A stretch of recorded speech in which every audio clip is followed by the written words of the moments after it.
lamat ang pangalan mo. Kaya Scooby-Dooby, wag ka na magsali ng mga bata mo balat pang babae. Scooby-Dooby, wag ka na magsali, baka malaman nilang isa kang babae. Patulang kay nakakadyahe, ilan na ba lalaki ang iyong nadali?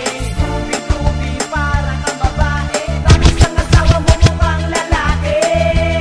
My God, siya yung taong puno ng margarin ng katawan, mabenta ang kanyang mukha tuwing November 1. Puro sawa tsaka bulate ang laman ng tiyan, at ang mukha parang ginulpi pa ni Jackie Chan. Pasensya na kung hindi ako makababawi sa mga bataan mong igurot sa banawe, at uunahin nakitaan nito na baboy, at ang amoy mabaltot pa sa utot ng egoy. Mukha kang tae dun sa ilog na lumulutang, at hindi na nababagay ang rap sa iyong gulang. Kulang pa ang iyong galing para mapasok mo, at bakit ba lagi puno ng uling batok mo? Kahit maligo ay dugyot, puno ka ng mantsa, kahit libag na natanggal sa'yo isang batya. Kaya wag mong ipagmalaki ang larangan mo, alam mo ba na pambaklai ang pangalan mo? Haha. Scooby-Dooby, wag ka na magsali ng mga bata mong banat pambabae. Scooby-Dooby, wag ka na magsali, baka malaman nilang isa kang babae. Patulad kay nakakadyahe, ilan na lalaki ang iyong nadali. Scooby-Dooby, para kang babae, tapos ang asawa mo mukhang lalaki.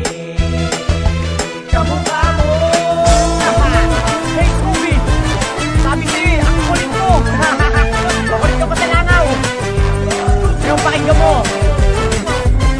isang beses ko pa lang kayo napakikinggan, parang kahit isang talino di ka nabigyan. Sa mga banat mo yan ba mga sinanay mo? Pag narinig ba kabatukan ka ng tatay mo? Siya yung taong puno ng margarin ng katawan, mabenta ang kanyang mukha tuwing November 1. Puro sawa tsaka bulate ang laman ng tiyan, at ang mukha parang ginulpi pa ni Jackie Chan. Kahit maligo ay dugyot, puno ka ng mantsa, kahit libag na natanggal sa'yo isang batya. Kaya wag mong ipagmalaki ang larangan mo, alam mo ba na pambaklai ang pangalan mo? Wala man lang ba sa inyo kahit isang matino? Huwag mong subukan na lumaban kahit napabiro, pagkat isang mali mo lang ay lalapatan ko ng pinakamalaki lamat ang pangalan mo. Kaya